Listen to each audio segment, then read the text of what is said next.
Hello folks, it's me, Laurel Ann. I'm here today to do the end of the year tag. This tag definitely works better if you do it a little bit sooner than I'm doing it now. I think last year I did it in September. But you know, the end of this year, much like the entirety of this year, has just kind of snuck up on me and is just running away like a bandit or something. I don't know. What runs away?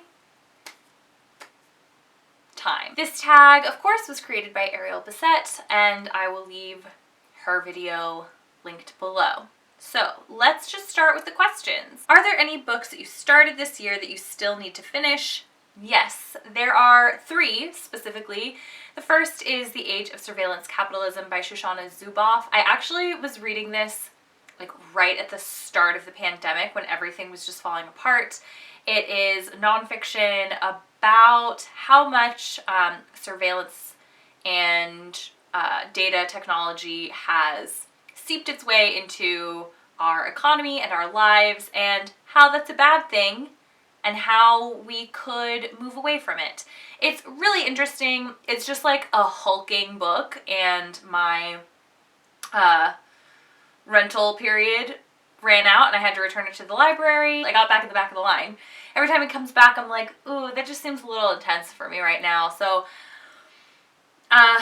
hopefully I will get to it by the end of the year, because I kind of feel like if I don't, I never will. But obviously it's almost the end of the year, so maybe I won't. The next one is Mrs. Sherlock Holmes by Brad Reacha. My sister gave this to me for Christmas last year. I started it and I made a pretty good dent in it. There's nothing wrong with it at all. I just kind of got distracted by other things. I tend to dip in and out of different books, and at one point I dipped out of this one and never came back. This is narrative nonfiction about a woman who is a detective and a district attorney in the 1800s. It doesn't say, but I think that's when it was. So that kind of feels appropriate for this time of year anyway, kind of dark and spooky atmosphere. So that's one. And then the last one is Daddy by Emma Cline. This one's really bad. I got this as a NetGalley ARC back in the spring, and I really like it. It's short stories. Everyone I've read has been excellent. I personally really like Emma Cline's writing. But the reason I haven't finished it is just because it was on my old phone and I got a new phone.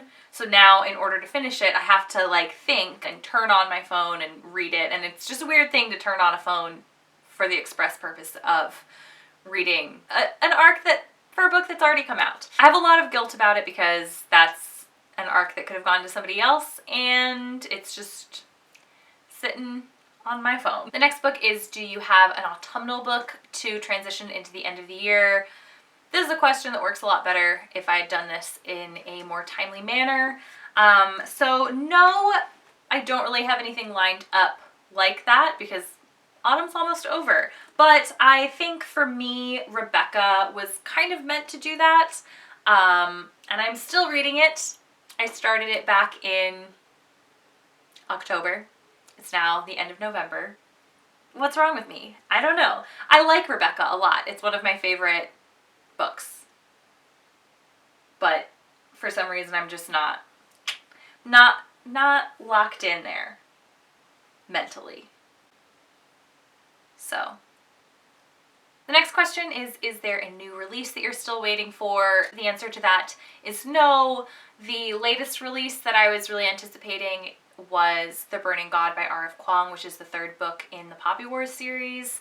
That came out last week. If I'm being honest, I probably won't get to it before the new year, but we shall see. What are 3 books you want to read before the end of the year? I'm not a big planner in terms of what I read. I just kind of read whatever I pick up in the moment. But I would like to read Het by Akwaki Emezi. That is a YA book, that middle grade actually.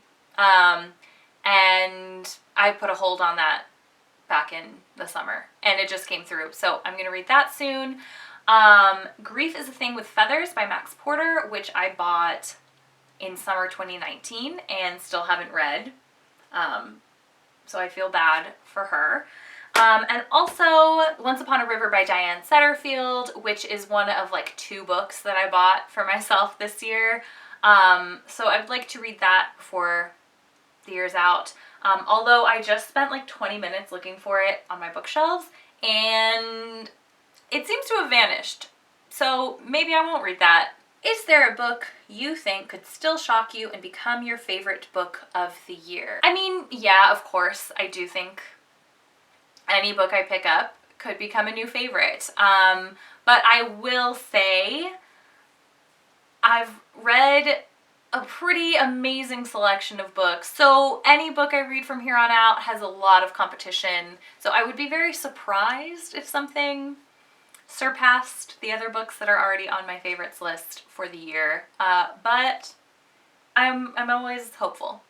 Hopeful is not really the right word, but open, I guess. And then the last question is, have you already started making reading plans for 2021? No. Once again, not a huge planner. One thing I will say, I would like to maybe keep a reading journal in that I think I want to take more notes when I read, especially nonfiction, because, you know, I put a lot of time into reading these nonfiction books and then I finish reading them and the information leaves my brain. So it would be helpful to write some stuff down and then be more likely to be able to remember it, pull that out in conversations if I ever have a conversation with a human being again. Other than that, just keep reading good books. That's all we can really do. Alright, so this has been the end of the year tag. Thanks as always for watching. It's great to have you here. Let me know down below what books you have neglected this year, and I will see you next time.